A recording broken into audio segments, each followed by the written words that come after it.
यहाँ तक पढ़ा था। बांसुरी का हम पढ़ रहे थे भाग। रागी ने बांसुरी से प्रश्न किया, बांसुरी उसका उत्तर देती है कि वो क्या है, कौन है।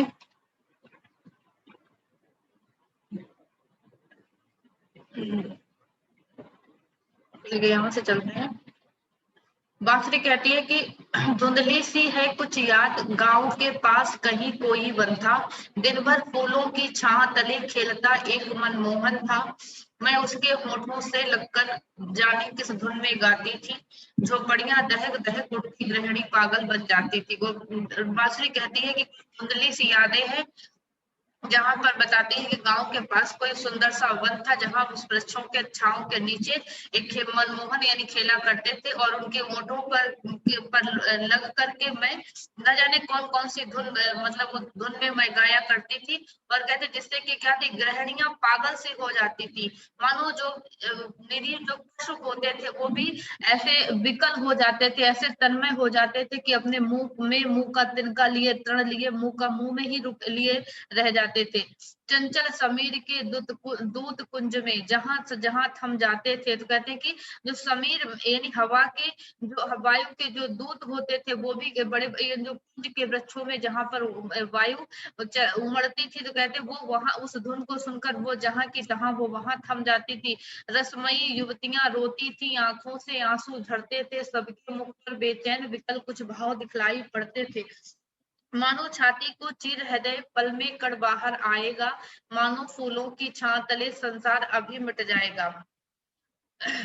ये सुधा थी कि आग भेद कोई न समझ ये पाती, मैं और तेज होकर बसती जब वह बेबस हो जाती। बांसुरी कहती है कि मानो ये युवतियां क्या थी कि मतलब मगर हो जाती थी, ऐसे ऐसे रसमयी युवतियां ऐसे रोया करती थी उस बांसुरी की आवाज को सुनकर। उनके आंखों से आंसू झरते थे, सबके मुख पर एक बेचैनी और विकलता के भाव दिखाई पड़ते थे, मानो सभी का हृदय एकदम छाती जिस मतलब हृदय चिरा सा जा रहा है। और ऐसा लग रहा था कि मानो फूलों की उन छांव के तले, मानो अभी संपूर्ण ये सारा संसार अभी मानो मिट सा जाएगा। कहते ये सुधा थी कि ये आग भेद कोई ना समझ ये पाती। बांसुरी कहती है कि ये सुधा थी, उस बांसुरी की का अमृत रूपी यानी अमृत रूपी रस था, या ये एक आग थी। कहती इसका भेद कोई आज तक कोई ना समझ पाता था। और मैं और तेज होकर बजती जब वह बेबस हो जाती थी, उफरी अधीरता उस मुख की, वह कहना उसका रुको रुको, चूमो ये ज्वाला शमित करो, मोहन डाली से झुको झुको, फूली कदम की डाली पर लेकिन मेरा वह इठलाना, उस मृग नैनी को विधि देख पंचम में और पहुंच जाना। मद भरी सुंदरी ने आखिर होकर अधीर अधीर दे दिया शाप, कल मुही अधर से लग कर भी क्या तूने केवल जहर पिया। बांसुरी अपनी स्थिति का वर्णन करती है कि ये इतनी अधीरता, इतनी तन्मयता के साथ कि वो बजती थी, और वो विगत इतनी वो यानी वो बेबस सी हो जाती थी। और कहते हैं कि इतनी अधीरता थी उस मुख की कि सभी रुको रुको कर का कहते एक शब्द सा मानो आता था। और कहते इस सारी अधीरता को देख करके कि यानी कि एक सब किसी सुंदरी ने, किसी युवती ने उसे श्राप दे दिया।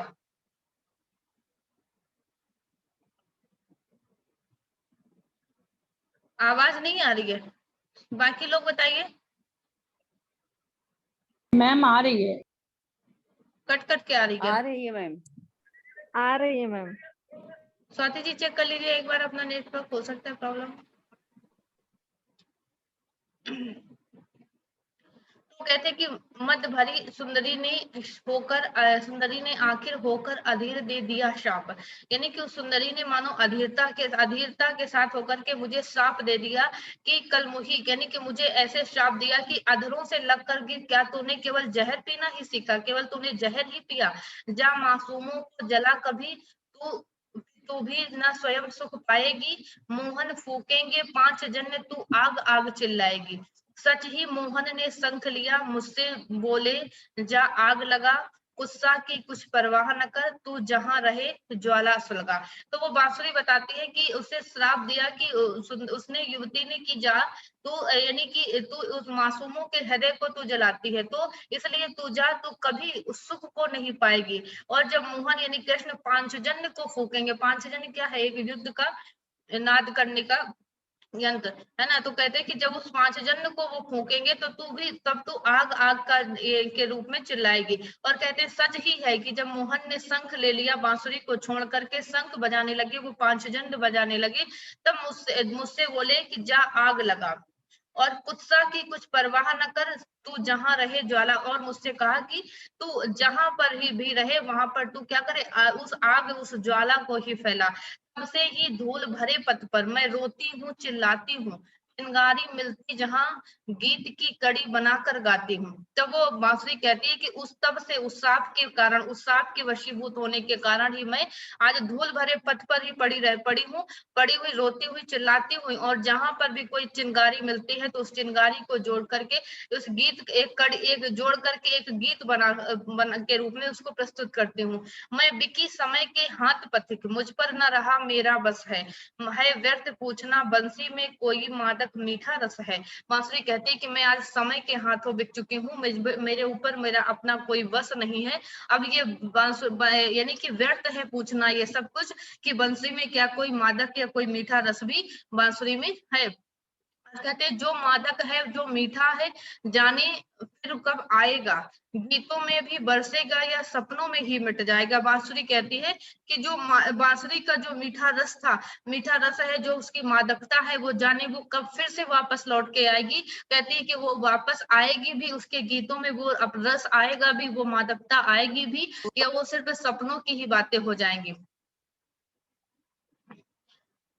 जलती हूँ जैसे हृदय बीच सौरभ समेट कर कमल जले, बलती हूँ जैसे छिपा स्नेह अंतर में कोई दीप जले। तुम नहीं जानते पथिक आग ये कितनी मादक पीड़ा है, भीतर पसीजता मोम लपट की बाहर होती क्रीड़ा है। बांसुरी कहती है कि जलती हूँ जैसे हृदय बीच सौरभ समेट कर कमल जले। कहते हैं कि हृदय के बीच में वैसे ही जलती रहती हूँ जैसे कमल, यानी कि अपने अंदर उस सुगंध को समेट करके, जैसे कमल कहते हैं कि कमल वो जलता है, कहते हैं वैसे ही मैं अपने अंदर, यानी अपने अंदर ही अंदर मैं जलती रहती हूँ। और कहते हैं कि बलती और जैसे छिपा इसने अंतर में कोई दीप जले, जैसे मैं अंतःकरण में कोई यानी कि दीप सा जल रहा हो। और कहते हैं कि हे पथिक तुम नहीं जानती हो, बांसुरी कहती है कि यह पीड़ा कितनी, ये कितनी मादक, ये पीड़ा कितनी मादक है। अंदर ही अंदर हृदय ऐसे ही पसीज मोम की भांति हृदय पसीजता रहता है, और बाहर ऐसे मानो लपट की बाहर मानो क्रीड़ाएं हो रही हैं, जैसे लपट की जैसी क्रीड़ाएं बाहर हो रही हैं। और कहती मैं पीकर ज्वाला अमर हुई, दिखला मत रस उन्माद मुझे, रोशनी लुटाती हूँ राही, ललचा सकता अवसाद मुझे। हत भागे यूं मुंह फेर नहीं, जो चीज आग में खिलती है, धरती तो क्या जन्नत में भी वह नहीं सभी को मिलती है। तो वो कहती है कि मैं ज्वालाओं को पी करके अमर हुई हूँ, मैं अग्नि में जल करके, अग्नि में तप करके मैं आज अमर हुई हूँ। इसलिए मुझसे इस रस, ये उन्माद रूपी रस, ये जो मुझे मत दिखला, मैं रोशनी लुटाती हूँ। कहती है राही मैं रोशनी में लुटाती घूमती हूँ, लालच ललचा सकता अवसाद मुझे, क्या मुझे कभी अवसाद पीड़ा ये सारी चीजें मुझे क्या इसका ये मुझे कोई लालच दे सकता है। कहते हत भागे, कहते कि हे पथिक, कहती है राही, बांसुरी कहती है राही हे पथिक मुझसे यूं ही मुंह मत फेरो, क्योंकि मैं आग में खिली हुई हूँ, और जो चीज आग में तप करके निकल कर आती है, तो कहते वो धरती क्या चीज है, जन्नत में भी यानी वो वहां नहीं सभी को ऐसी चीजें, यानी स्वर्ग में भी किसी को नहीं मिलती जो अग्नि से यानी कि अग्नि में तप करके जो निकलती हैं।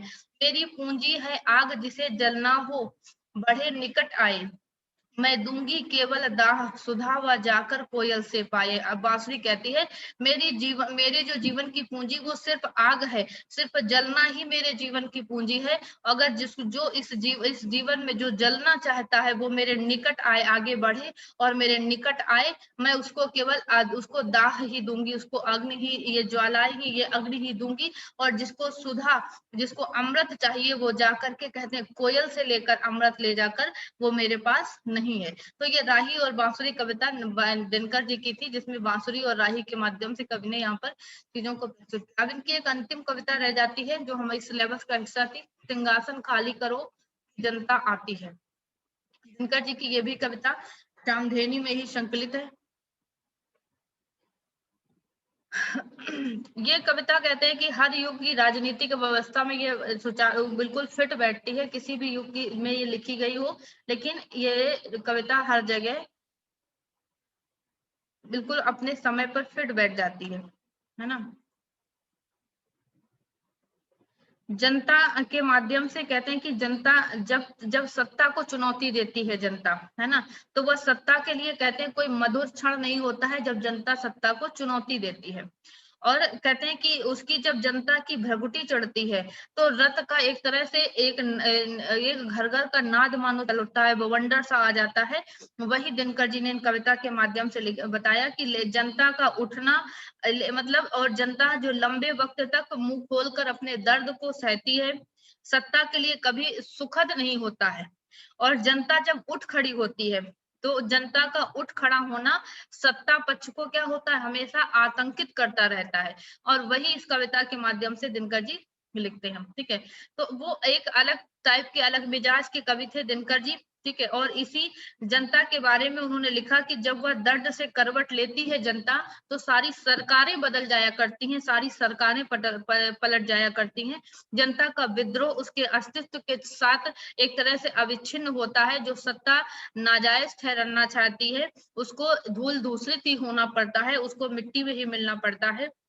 कहते हैं दिनकर जी कि ये मतलब ये जनता कौन है, क्या ये खुद सोच सकती है जनता कि ये जनता में सिर्फ उसका नाम जाप किया जाता है, ये जनता है क्या? ये सारे प्रश्न हमें इस कविता में मिलेंगे कि जनता क्या सजावट की चीज है या खुशामदी की चीज है, जनता या है क्या, या मुश्किल है, मुश्किल भरी चीज है जनता। तो इन सारी चीजों को हम इस कविता के माध्यम से दिनकर जी ने प्रस्तुत किया। ठीक है, एक मिनट रुकिए जरा।